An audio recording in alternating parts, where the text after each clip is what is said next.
안녕하세요 여러분. 오늘의 흥미로운 영상 내용은 중국은 트럼프와 협상하고 싶어 했습니다. 이제 또 다른 무역 전쟁을 준비하고 있습니다. 에 관한 것입니다.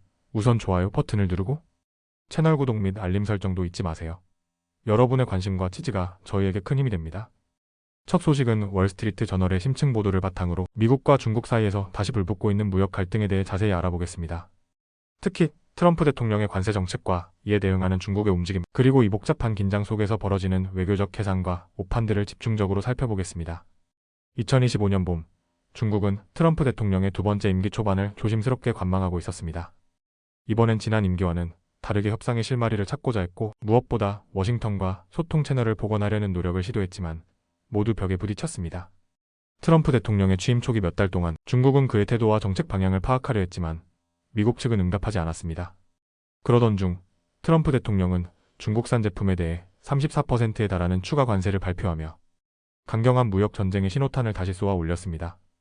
중국은 이에 맞서 미국산 제품 전부에 보복 관세를 부과했고, 특정 히토류 수출을 제한하며 미국 기업인 듀폰에 대한 반독점 조사를 착수하는 등 전방위적인 대응에 나섰습니다.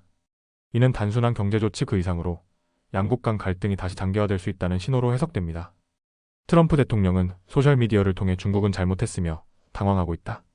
그들이 감당할 수 없는 상황이라며 중국을 강하게 몰아붙였고, 중국 역시 쉽게 물러서지 않겠다는 입장을 내비쳤습니다.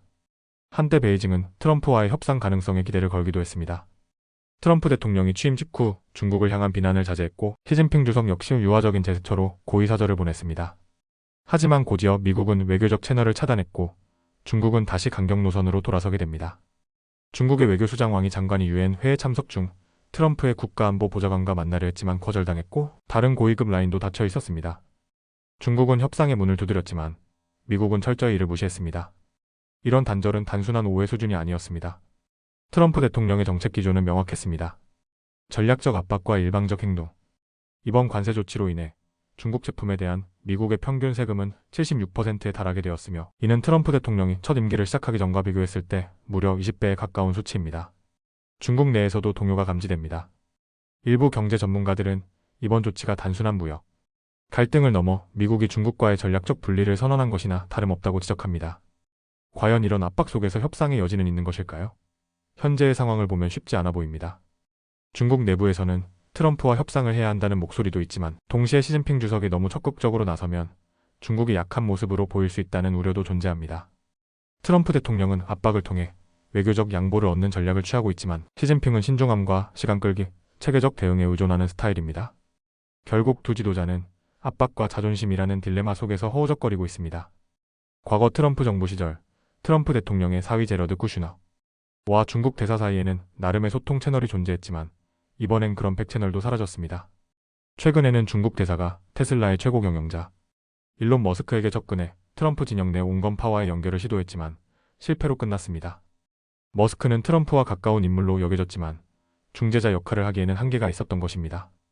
뿐만 아니라 과거 미국 내에서 중국의 입장을 대변하던 월가 금융인들이나 글로벌 기업 리더들도 더 이상 중재자 역할을 맡고 싶어 하지 않습니다. 트럼프 대통령의 정책이 워낙 돌발적이고 강경하기 때문입니다. 베이징이 미국과의 비공식 소통이나 융통성 있는 외교를 시도하기 어려운 이유는 또 있습니다. 중국의 정치 시스템 자체가 트럼프 대통령 같은 스타일의 리더에 민첩하게 반응하도록 설계되지 않았기 때문입니다. 트럼프 행정부는 시진핑 주석의 측근들과 직접적인 접촉을 원하지만, 중국 측은 이런 요청을 즉흥적이고 위험한 행위로 간주하고 피하려는 경향이 강합니다. 게다가 중국 측이 외교적으로 가장 민감하게 여기는 사안 중 하나가 바로 체면인데, 트럼프 대통령은 그런 중국의 체면을 고려하지 않고 압박 일변도의 정책을 밀어붙이고 있습니다. 최근에는 파나마 운하를 둘러싼 사안도 미중 간 갈등에 불을 붙였습니다. 트럼프 대통령이 파나마 운하에 대해 언급하며 중국이 이를 통제하고 있다고 주장했지만, 정작 해당 항만을 관리하던 홍콩 기업은 이를 미국 투자그룹에 매각하기로 했습니다. 중국 지도부는 이 문제를 미국과의 협상 카드로 활용하려 했지만 선수를 빼앗긴 격이었습니다.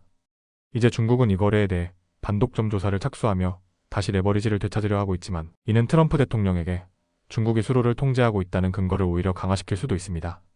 마지막으로 지금까지의 전개에서 가장 눈에 띄는 건 바로 협상 테이블의 부재입니다.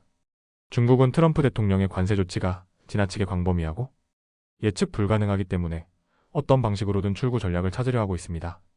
일례로 트럼프 대통령이 관세 일부를 철회한다면 대화의 계기를 마련할 수 있을 것이라는 희망도 가지고 있습니다. 하지만 지금으로서는 분명한 사실이 하나 있습니다. 이번 무역 전쟁에서 주도권은 중국이 아닌 미국, 그 중에서도 트럼프 대통령이 쥐고 있다는 점입니다. 이상으로 월스트리트 저널의 2025년 4월 심층 보도를 바탕으로 한 미중 무역 갈등의 현재 상황을 전해드렸습니다. 양국 간의 갈등은 단순한 경제 문제가 아닌 외교, 전략, 심리전까지 얽힌 복잡한 싸움입니다. 이 긴장이 앞으로 어떤 방향으로 흐를지, 그리고 세계 경제에는 어떤 영향을 미칠지 계속 지켜봐야 할 것 같습니다. 오늘은 여기까지입니다. 다음 영상에서 더 유익하고 흥미로운 내용으로 찾아뵙겠습니다. 이 영상은 투자 의견이 아닙니다. 매우 감사합니다.